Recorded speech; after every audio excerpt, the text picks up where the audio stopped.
Hello students, today I am going to explain you chapter 6 of your textbook named Tissues. From the last chapter we recall that all living organisms are made up of cells.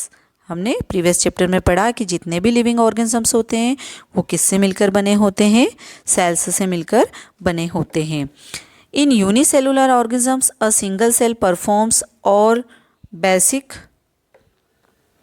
Functions. तो जितने भी unicellular organisms होते हैं उसमें जो भी work होता है वो सिंगल सेल ही परफॉर्म करती है. फॉर एग्जांपल बताया इन्होंने अमीबा, वहाँ पर सिंगल सेल ही है जो मूवमेंट है या फूड का इंटेक करना या रेस्पिरेटरी गैसेस का रेस्पिरेशन है वो सब वो ही परफॉर्म करती है. लेकिन मल्टी सेलुलर ऑर्गेनिज्म की हम बात करें तो वहाँ पर बिलियंस ऑफ सेल्स होती है. Most of these cells are specialized to carry out a few functions. तो उनमें क्या होता है, जितनी भी सेल्स होती है वो अलग अलग फंक्शंस को परफॉर्म करती है.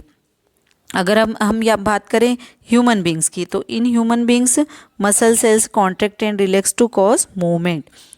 तो मसल सेल्स जो होती है वो मूवमेंट का काम करती है. नर्व सेल्स जो होती है वो मैसेज को कैरी करने का काम करती है. ब्लड सेल्स जो होती है वो ट्रांसपोर्ट करती है किस किस चीज़ का, oxygen, food, hormones and waste material. इनका ट्रांसपोर्ट करने का काम कौन करती है, ब्लड सेल्स. तो ह्यूमन बींग्स में जो होती है अलग अलग सेल्स अलग अलग फंक्शंस को परफॉर्म करती हैं. अब अगर हम बात करें प्लांट में, तो प्लांट में क्या होता है, vascular tissue conduct food and water from one part to other plant to the other part. मतलब वॉस्कुलर टिश्यू जो होता है वो फूड और वाटर को एक पार्ट से दूसरे पार्ट तक प्लांट के ले जाने का वर्क करता है. तो इसीलिए अगर हम देखें कि मल्टी सेलुलर ऑर्गेनिजम्स जितने भी होते हैं इनमें क्या होता है, जितनी भी सेल्स होती है वो एक डिवीज़न हो जाता है, उनका डिवाइड हो जाता है और लेबर की तरह वो वर्क करती है, मजदूर की तरह अपना अपना काम करती है. तो सबका अपना अपना एक स्पेशल फंक्शंस होता है. ठीक है, तो ये सब जो सेल्स होती है वो क्या हो जाती है, ग्रुप में हो जाती है. ठीक है ना, हमारी बॉडी के अंदर एक ग्रुप को फॉर्म कर लेती है और फिर उस पर्टिकुलर फंक्शंस को वो परफॉर्म करती है. तो ये जो होते हैं इसीलिए हम कह सकते हैं, we can say that a group of cells that are similar in structure and work together to achieve a particular functions form a tissue. Means cells का ग्रुप जो स्ट्रक्चर में तो सिमिलर होता है, सेम स्ट्रक्चर होता है इनका, और जो साथ में मिलकर वर्क करते हैं और एक पर्टिकुलर फंक्शंस को परफॉर्म करते हैं तो वो क्या कहलाता है, टिश्यू, जिसको हिंदी में ऊतक कहा जाता है. ठीक है, अब हम नेक्स्ट पढ़ेंगे कि plants and animals same types के टिश्यूज़ होते हैं क्या उनमें. ठीक है, तो यहाँ पर हम देखेंगे कि जो प्लांट होते हैं वो कैसे होते हैं, स्टेशनरी होते हैं, फिक्स्ड होते हैं. मतलब उनमें कोई मूवमेंट नहीं होता है, वो एक जगह से दूसरी जगह नहीं जा सकते. तो उनमें जितने भी टिश्यूज़ होते हैं, है ना, वो क्या करते हैं, पहले तो most of the tissue they have are supportive, वो सपोर्ट करते हैं. ठीक है, which provides them with structure strength. Most of this tissues are dead since dead cells can provide mechanical strength as easily as live ones and need less maintenance. तो यहाँ पर उनमें बहुत सारे क्या होते हैं, डेड टिश्यूज़ होते हैं, बताया इन्होंने, है ना, कि most of the tissues are dead. और वो क्या करते हैं, वो जो डेड सेल्स होती है वो उसको मैकेनिकल स्ट्रेंथ प्रोवाइड करती है ताकि वो आसानी से जीवित रह सके. ठीक है, उसे जिसकी नीड होती है वो उससे उसे मिल जाती है. अब अगर हम बात करें एनिमल की, तो एनिमल जो होते हैं उनमें क्या होते हैं, animal on other hand move around in search of food, mats and shelter. तो उनको फूड की ज़रूरत होती है एनिमल्स को. ठीक है, रहने के लिए शेल्टर की ज़रूरत होती है. तो वहाँ पर जो उनको एनर्जी लगती है वो प्लांट के कंपेयर में ज़्यादा एनर्जी चाहिए होती है. तो most of the tissues they contain are living. तो बहुत सारे टिश्यूज़ जो होते हैं एनिमल्स में वो उनको लिविंग रखने के लिए उसमें ज़रूरी होते हैं. अब और डिफरेंस अगर हम देखें कि एनिमल्स एंड प्लांट्स में और क्या क्या डिफरेंस होते हैं, तो उनका ग्रोथ होने का जो पैटर्न होता है वो भी अलग अलग होता है. ठीक है ना, प्लांट में जो ग्रोथ होती है वो कैसी होती है, लिमिटेड होती है. ठीक है ना, वो एक सर्टेन रीजन तक ही बढ़ सकते हैं, जबकि एनिमल्स में ऐसा नहीं होता है। वहाँ पर वो प्लांट्स में क्या होते हैं, कुछ टिश्यूज़ होते हैं जो डिवाइड हो जाते हैं और डिवाइड होने के बाद उनमें ग्रोथ होती है। Okay, this tissues are localised in certain region. Based on the dividing capacity of the tissues, various plant tissues can be classified as growing or meristematic tissues and permanent tissues. तो किसी plant में अगर मान लीजिए based on dividing capacity, उनमें अगर dividing capacity है वहाँ पर टिश्यूज़ की, तो वहाँ पर जो टिश्यूज़ होते हैं वो क्लासिफाइड हो जाते हैं, मतलब दो ग्रुप बन जाते हैं वहाँ पर, जिनको बोला जाता है meristematic tissue and permanent tissue. जहाँ पर उनकी ग्रोथ होती है वहाँ पर मेरिस्टेमेटिक टिश्यू होता है। Cell growth in animals is more uniform, so there is no such demarcation of dividing and non dividing region in animals. जो ग्रोथ सेल्स होती है एनिमल्स में वो ज़्यादा यूनिफॉर्म होती है, ठीक है ना। तो वहाँ पर क्या होता है, डिवाइडिंग और नॉन डिवाइडिंग रीजन एनिमल्स में भी होता है। नेक्स्ट पैरा में हम देखेंगे The structural organization of organs and organ systems is far more specialized and localized in complex animals than even in very complex plants.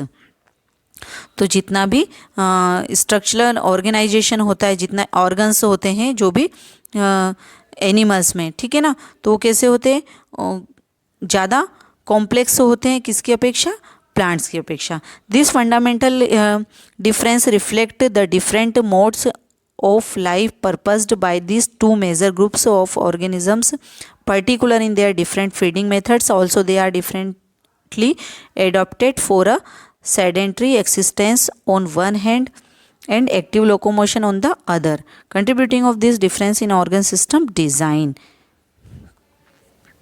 It is with reference to these complex animals and plant bodies that we will now talk about the concept of tissues in some details.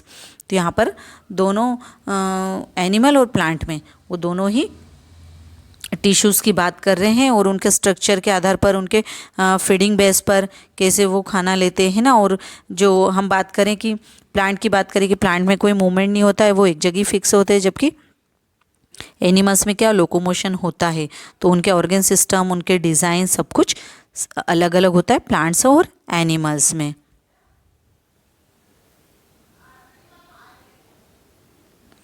अब हम बात करेंगे plant tissue की, ठीक है। अब detail में हम देखेंगे। तो प्लांट टिश्यू में फर्स्ट इन्होंने बताया है मेरिस्टेमेटिक टिश्यू होता है। तो यहाँ पर एक एक्टिविटी दी हुई है, दो हमने ग्लास जार लिए हुए हैं, दो ग्लास जार लिए हुए हैं और दोनों में हमने दोनों को वाटर से फिल कर लिया और दोनों में एक ओनियन, आप देख रहे हो एक एक ओनियन ऐसे रखा हुआ है ताकि उनकी रूट उस ग्लास के अंदर रहे वाटर में।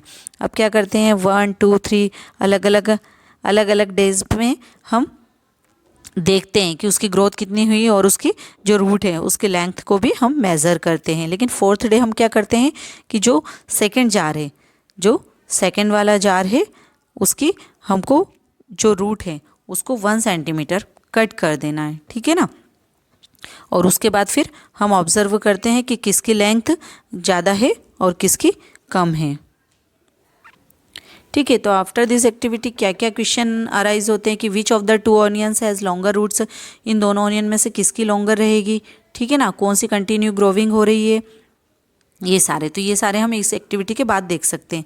तो यहाँ पर देखिए इस एक्टिविटी से ये चीज़ हमको शो हो रही है कि the growth of plants occur only in certain specific region. Plant की जो ग्रोथ होती है वो एक सर्टेन रीजन पर ही होती है, ठीक है। This is because the dividing tissue, क्योंकि वहाँ पर जो वो टिश्यू होता है वो डिवाइड हो जाता है और जहाँ पर वो डिवाइड हो रहा है उसे क्या बोला जाता है, मेरिस्टेमेटिक टिश्यू कहा जाता है, ठीक है ना। और ये कहाँ पर पॉइंट होता है, depending on their region where they are present, meristematic tissues are classified as apical, lateral and intercalary. देखिए फिगर 6.2 में हमें ये पूरा बताया हुआ है, ठीक है। Apical meristem, intercalary meristem and lateral meristem. तो ये किसके पार्ट हैं तीनों, ये तीनों पार्ट है मेरिस्टेमेटिक टिश्यू के। तो जहाँ पर उसको हमने कट किया, ठीक है ना, वहाँ पर ये मेरिस्टेमेटिक टिश्यू ग्रोथ होने लगता है। तो जो भी न्यू सेल्स होती है वो प्रोड्यूस्ड होती है यहीं से। Meristem are initially like those of meristem itself, but as they grow and mature their characteristics slowly change and they become differentiated as components of other tissue। ठीक है, तो वहाँ से इनकी ग्रोथ होना शुरू हो जाती है। टिप हमने देखा इस फिगर में, ठीक है ना। तो जो हमने ये एक्टिविटी देखा उसमें जो सेकंड चार में हमने उसको क्या कर दिया था, उसकी रूट को कट कर दिया था। तो अब आप समझ सकते हैं, है ना, कि कौन से उसकी ग्रोथ होगी, कौन से ओनियन की रूट की ग्रोथ होगी। तो जहाँ हमने कट कर दिया था वहाँ से कौन सा मेरिस्टेमेटिक टिश्यू जो होता है वो वहाँ पर आ जाता है, ठीक है ना। और वहाँ से वो टिश्यू जो होता है डिवाइड हो जाते हैं और फिर वो ग्रोथ करना शुरू करता है। तो ऐसे इसके जो कंपोनेंट्स होते हैं टिश्यू के, वो ग्रोथ तो होना हो जाती है, लेकिन उसमें जो जब वो मैच्योर होता है और ग्रो भी जो होता है वो बहुत धीरे धीरे उसमें चेंजेस आते हैं, लेकिन उसके जो टिश्यू के जो कंपोनेंट्स होते हैं वो थोड़े अलग होते हैं, डिफरेंट होते हैं सभी टिश्यू के। Apical meristem is present at the growing tips of stems and roots. तो ये जो एपिकल मेरिस्टम टिश्यू होता है ये कहाँ पर होता है, रूट्स और स्टेम के टिप्स पर पाया जाता है, ठीक है ना। और वहीं से उसको इंक्रीज करता है, उसकी लेंथ को, स्टेम और रूट की। The girth of the stem और root increase due to lateral meristem. Intercalary meristem is the meristem at the base of the leaves. देखो तीनों बताया इन्होंने कि जो सबसे नीचे है उसको क्या बोला जा रहा है, लैटरल मेरिस्टम बोलते हैं, और बीच में जो है इंटरकैलरी मेरिस्टम है, एंड बेस जो सबसे बेस पे पाया जा रहा है ना, लिव्स और internodes on intercalary meristem is the meristem at the base of the leaves. Intercalary जो मेरिस्टम होता है वो बेस पर उस लीव्स की बेस पर होता है, जहाँ पर इंटरनोड्स होती है, जहाँ पर ट्विक्स होती है, ठीक है। अब अगर आगे हम देखें, as the cells of this tissues are very active, they have dense cytoplasm, thin cellulose walls and prominent nuclei. तो ये जितनी भी सेल्स होती है इस टिश्यू की बहुत एक्टिव होती है, ठीक है ना। और वो क्या होती है, उनमें साइटोप्लाज्म होता है, सेल्यूलोज थिन सेल्यूलोज वॉल होती है, और एक प्रोमिनेंट न्यूक्लियाई, एक केंद्रक उसमें होता है। और दे लेक वैक्यूल्स, उसमें कुछ वैक्यूल्स की कमी होती है, मतलब पर होती है। Can we think why they would lack vacuoles, वो क्यों लेक वैक्यूल्स होते हैं ये हमें सोचना होगा, है ना। You might want to refer to this functions of vacuoles in the chapter on cells. Cells वाले चैप्टर में हमने ये ऑलरेडी पढ़ा हुआ है। अब नेक्स्ट जो टिश्यू है, प्लांट टिश्यू का नेक्स्ट पार्ट है permanent tissue. What happens to the cells formed by meristematic tissues, they take up a specific role and lose to ability to divide। तो क्या होता है जब मेरिस्टेमेटिक टिश्यू सेल्स से बनता है, ठीक है ना, तब क्या होता है, जो उसकी डिवाइडेशन की जो एबिलिटी होती है वो क्या हो जाती है, लॉस, ख़त्म हो जाती है। और उसके बाद जो टिश्यू मिलता है वो कौन सा टिश्यू मिलता है हमको, परमानेंट टिश्यू, है ना, वो परमानेंट टिश्यू हमको मिलता है। This process of taking up to permanent shape, size and of functions is called differentiation. Cells of meristematic tissue differentiated to form different types of permanent tissue. तो जितने भी meristematic tissue होते हैं वो different type के permanent tissue को बनाते हैं। देखिए यहाँ पर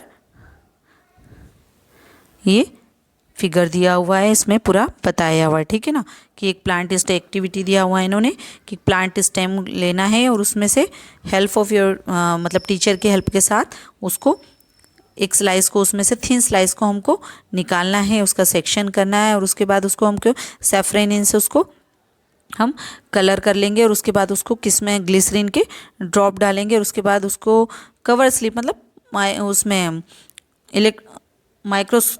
माइक्रोस्कोप में हमको उसको ऑब्जर्व करना है। तो ये जो फिगर में दिया हुआ इस टाइप का कुछ स्ट्रक्चर हमें उसमें दिखता है, ठीक है ना, simple.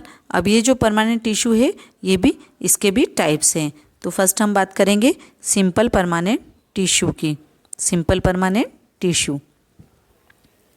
A few layers of cells from a basis of packing tissues. This tissues is parenchyma. तो यहाँ पर हमको इसको समझना होगा कि कुछ लेयर्स दिखाई दे रही है हमको सेल्स की, ठीक है ना, तो उसको क्या बोला है, packing tissue. This tissues is parenchyma, इसको पैरेनकाइमा बोलते हैं। आप इसको फिगर में देखते चलें, ठीक है। तो टाइप्स ऑफ परमानेंट टिश्यू, तो ये जो पैरेनकाइमा है ये परमानेंट टिश्यू का ही एक टाइप है। It consist of relatively unspecialised cells with thin cell walls, मतलब इसकी थिन सेल्स वाल्स होती है। दे आर लाइव सेल्स, और ये लाइव सेल्स होती है। They are usually loosely packed, मतलब लूजली पैक्ड होती है, मतलब इसके बीच में गैप होती है। So that large spaces between cells, मैंने आपको बता दिया कि इसीलिए इनमें गैप्स होती है, are found in this tissues. This tissues provide support to plants and also stored food. तो ये जो टिश्यू होता है प्लांट को सपोर्ट करने का काम करता है, और उसके अलावा सेकेंड वर्क इसका क्या होता है, फूड को स्टोर करके रखता है, भोजन को अपने अंदर इकट्ठा करके रखता है। In some situations it contains chlorophyll and perform photosynthesis. कभी कभी कुछ सिचुएशन ऐसी आती है कि ये क्लोरोफिल भी कंटेन करके रखता है और फोटोसिंथेसिस भी का भी वर्क करता है। And then is called chlorenchyma, और इसीलिए इसे क्लोरेनकाइमा भी बोला जाता है। Okay, in aquatic plants large air cavities are present in parenchyma to give buoyancy to the plants to help them float. Such a parenchyma type is called aerenchyma. अब अगर हम एक्वेटिक प्लांट की बात करें, एक्वेटिक प्लांट्स जो जल में पौधे रहते हैं, ओके, तो उनमें भी क्या होता है, पेरेनकाइमा क्या करता है, ब्योंसी का काम करता है, और प्लांट्स के उसको पानी में फ्लोट करने में हेल्प करता है, ठीक है ना। तो इसीलिए इस पेरेनकाइमा को वहाँ पर एरेनकाइमा भी बोल सकते हैं। तो देखिए यहाँ पर सिंपल पेरेनकाइमा के कितने नाम हो चुके हैं। इसका एक नेम तो हो गया क्लोरेनकाइमा और सेकेंड एरेनकाइमा, ठीक है ना। तो ये आपसे पूछा जा सकता है क्वेश्चन, तो आप याद रखें। The parenchyma of stems and roots also store nutrients and water. तो ये जो पेरेनकाइमा होती है स्टेम्स में और रूट्स में न्यूट्रिएंट्स और वाटर को स्टोर करके